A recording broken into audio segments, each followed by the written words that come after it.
You're watching the Kop TV, the voice of football's most famous stand. Salah to settle it in front of the Kop. Right, welcome back to the Kop TV, the voice of football's most famous stand. Listen, that was exhausting to watch. So nerve-wracking. I feel like we've been robbed at the end. I really do. It was such a close game in terms of quality. As we know, any team could have won that and had the quality to win that. But for me, not to get a penalty for that, a kick in the chest, especially seeing as we've had such soft decisions with the McAllister red card earlier on in the season, not to get a decision like that, I don't understand it. Listen, Doku hits the post, you're thinking we'll escape with a draw. But as time wore on, we kept pressing and we kept knocking on that door, and they were visibly rattled. They, in the second half especially, just felt absolutely suffocated, forced them into mistakes, including the penalty that we won. But my overriding feeling is, yes, it was a game of quality and any team could have won it. Yes, that's a better result for Arsenal maybe than anyone else. But my overriding feeling as I've just left the ground is we've been robbed. We have been robbed. Just because that penalty at the end, how we weren't given that, I can't believe it. And it's so difficult to not talk about that and for that to be the focus. But ultimately that was the last thing that happened in the game, so it's so raw still. I mean, listen, look on the other side, it could end up being a really important point. You know, we're unbeaten against City in the league now this season. And it could end up being a really important point because Man City play Arsenal next week. Who knows, I think City win that game, which could actually help us. Again, probably a draw is the best. But to come away with nothing is unbelievable. Let's get into the player rating and smash that like button. How are we, fella? You okay? Yeah, man. I saw you in Prague. Ronnie! Oh, Ronnie boy. I was with him in Prague on Thursday. If you watch the vlog on DR Sports, you'll see that. In goal, Creevin Keller made a massive save against Foden first half. Again, the goal, I mean, I don't really know when we stopped having men on the post to block these kind of situations happening, but that was a bit crazy how that was allowed to happen. I mean, Keller maybe could have done better, but overall his distribution, his shot stopping, his big moments, they're all there really, so I'd have to give him an 8.3 maybe. Conor Bradley, he was maybe, arguably, and let me know if you agree in the comments, our brightest spark in terms of that first half, being able to open the play up, zipping balls across the goal. I thought the occasion was massive today, but he absolutely thrived in it. He was the one from what I can remember that got that first big tackle in as well. So for how mad a week he's had, I'll give him an 8.25. At the back, Kwanzaa and Van Dijk, I'm giving them both a 9 to be honest. Ronnie, great to see you, man. Take care, yeah? I'll give them both a 9. I thought they were both imperious today. Without Konate, Van Dijk was sensational. A couple of mistakes, but there was a moment when, if you remember, Van Dijk was totally up against Haaland in the whole half of the pitch, and he kind of rushed him into taking a shot, and it wasn't a good one, and obviously it went straight down the keeper's throat. And Kwanzaa was excellent as well at the end, pushing on, trying to sieve through a few people, if that's even a word, trying to navigate a bit of attackingness in his game as well, which I love to see. It's almost that Joel Matip kind of, let's go for an adventure, the big strong long legs that open up and he can drift past players.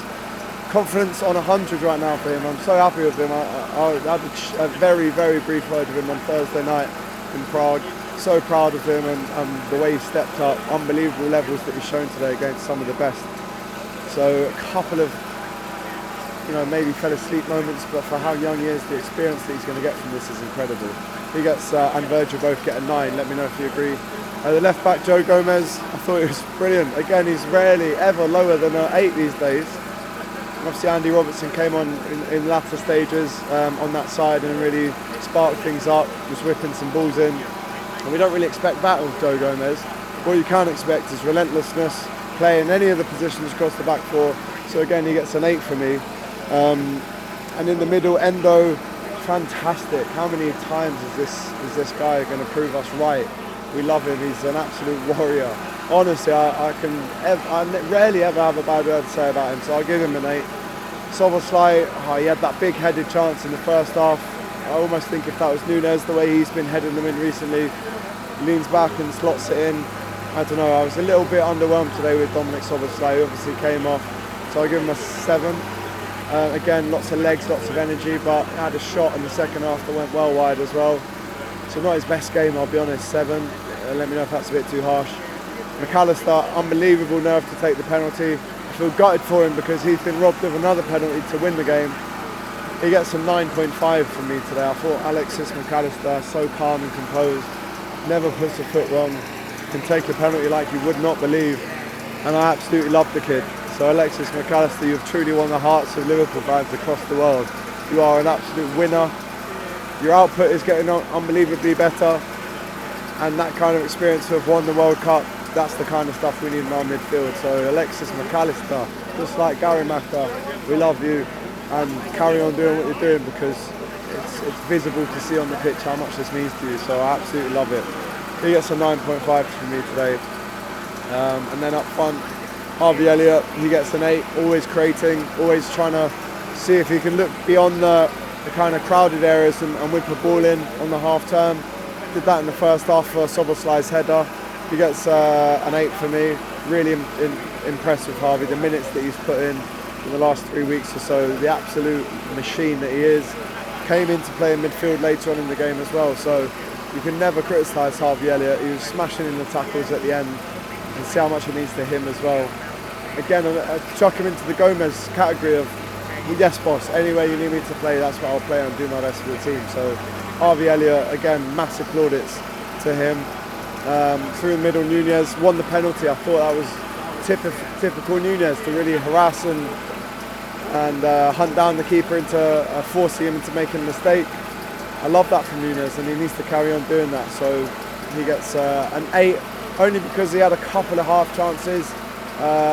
Again, his passing was really good today, his hold up was strong. It's just such a good defence you're playing against to barely give you anything, but at the end, in the second half, we could have had 3 or 4. It's that mad. We could have had 3 or 4. So he gets, I'll give him an 8, and then Diaz. There was a moment of play in the second half, guys. Listen, Diaz missed and had bad touches on 2 big chances in the first half, I'll be honest with you. Bit disappointed with that in terms of his finishing.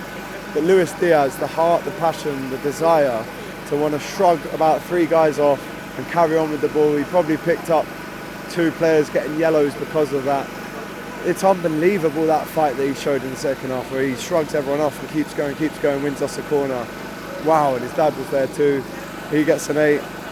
And then the subs that came on, I thought Salah was wasteful, I'll be honest. When he came on, I thought Salah could have picked the better option, the drag back. I thought Gakpo wasn't too impactful. Some nice turns, but not too good. So in the end, it's one of them where you say, listen, we could have easily won that, but at the same time, we could have maybe lost that on another day as well. But at the end, I am gutted. My overriding feeling still is that we've been robbed. So listen, there's your player ratings. Let me know what you think of them in the comments, and let's get into the fan cams. Take care. Hey guys, thanks for watching this video. If you've enjoyed this, make sure you check out the rest of the channel too. There's other stuff you'll enjoy for sure. Don't forget to like, comment and subscribe to the Kop TV. The voice of football's most famous dads. Come on.